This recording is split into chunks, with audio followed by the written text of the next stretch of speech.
Kishanganj town थाना क्षेत्र के पतलवा गांव में रिश्तों का कत्ल हुआ। पुलिस ने मृतक रुखसार बेगम की हत्या की गुत्थी 5 दिनों के भीतर सुलझाया है। देवर ही भाभी का कातिल निकला। आशिक के साथ भाभी के प्रेम संबंधों का पता चलते ही देवर ने तेजधार हथियार से गला रेत कर भाभी रुखसार बेगम को मौत के घाट उतार दिया था।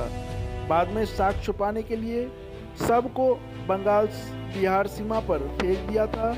घटना बीते 15 मार्च की है। मृतका के पति दिल्ली में मजदूरी करने गए हुए हैं। मृतका के भाई अहमद हुसैन की शिकायत पर पुलिस टाउन थाने में मामला दर्ज किया गया।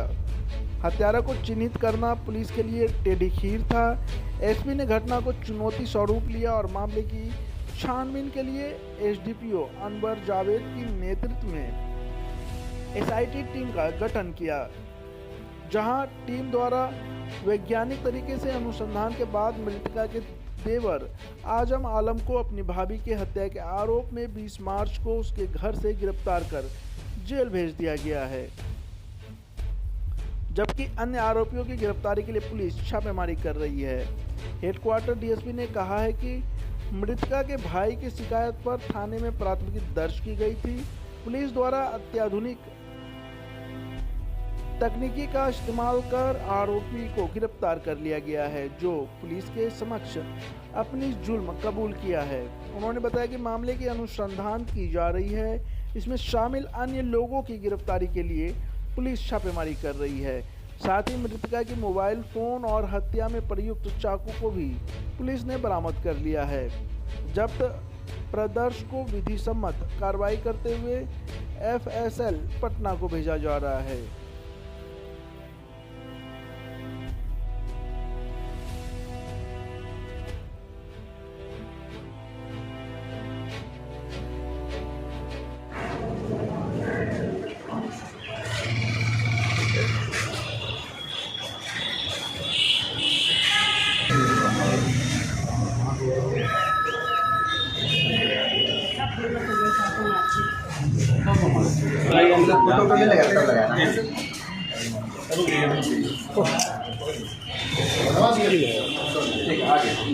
की हत्या करके 100 को जो है पतलवा रोड है, जो एक किशनगंज थाना अंतर्गत ही पड़ता है, वहाँ पे फेंका गया है या रखा गया है। तो इसकी सूचना मिलने के बाद थानाध्यक्ष किशनगंज के द्वारा, चूँकि ये किशनगंज थाना क्षेत्र का एरिया है, तो किशनगंज थानाध्यक्ष के द्वारा इसकी सूचना वरीय पदाधिकारी को देते हुए ये जो घटनास्थल बताई गई है, जहाँ से मतलब 100 बरामद हुआ था हमें, वहाँ पे ये प्रस्थान किए। सूचना जो वरीय पदाधिकारी उन्हें दे दिए। उसके बाद जब वहाँ पे गए तो वहाँ से इन्होंने 100 को बरामद किया और जो भी उससे अग्रिम प्रक्रिया थी उसके लिए उन्होंने आगे की कार्रवाई शुरू की। उसके पश्चात पुलिस अधीक्षक महोदय किशनगंज के द्वारा मामले की गंभीरता को देखते हुए एक एसआईटी टीम का गठन किया गया, जिसका नेतृत्व अनुमंडल पुलिस पदाधिकारी किशनगंज के द्वारा किया गया, जिसमें थानाध्यक्ष किशनगंज एवं अन्य जो है सब इंस्पेक्टर एवं पुलिस के कांस्टेबल्स थे, जो कि सभी मिलकर इसकी गंभीरता को देखते हुए त्वरित रूप से इसमें कार्रवाई शुरू की।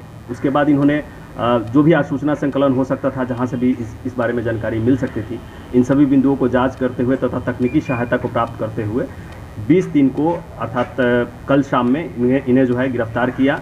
गिरफ्तार करने के बाद इनसे जब पूछताछ की गई तो इन्होंने स्वीकार किया कि हाँ, इनकी संलिप्तता है और इनकी बयान के आधार पे, इनके बताने के अनुसार से हमने जो उस घटना में चाकू प्रयोग किया गया था उसे भी हमने बरामद किया है। इसके साथ साथ इसमें जो पीड़िता थी, जिनकी मृत्यु हो चुकी है, उनका मोबाइल फ़ोन और ज्वेलरी भी हमने बरामद किया है। और अन्य जो भी अभियुक्त हैं इसमें शामिल हैं, उन सभी के लिए भी हम लोग निरंतर कार्रवाई कर रहे हैं और जल्द ही उन सभी को भी हम लोग गिरफ्तार कर लेंगे। आखिर क्या कारण था सर, क्या कारण था? इन सभी बिंदुओं पे हम लोग जांच कर रहे हैं, क्योंकि शादीशुदा महिला थी, आपसी कुछ कला हो सकता है या अन्य भी बिंदु हो सकते हैं। सभी बिंदुओं पे, सभी एस्पेक्ट्स पे हम लोग जांच कर रहे हैं। जो भी बातें आएंगी सभी आप लोगों को अपडेट कर दिया जाएगा।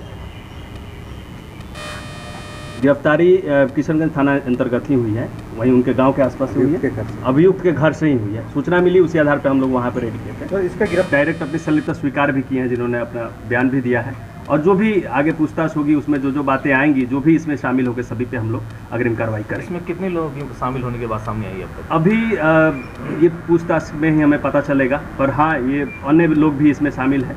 जितनी भी संख्या होगी, जो भी इसमें अभियुक्त होंगे, निश्चित रूप से उन सभी पे कार्रवाई होगी। सर, एक घटना टेरागाछ अब हर खबर पर होगी हमारी नजर,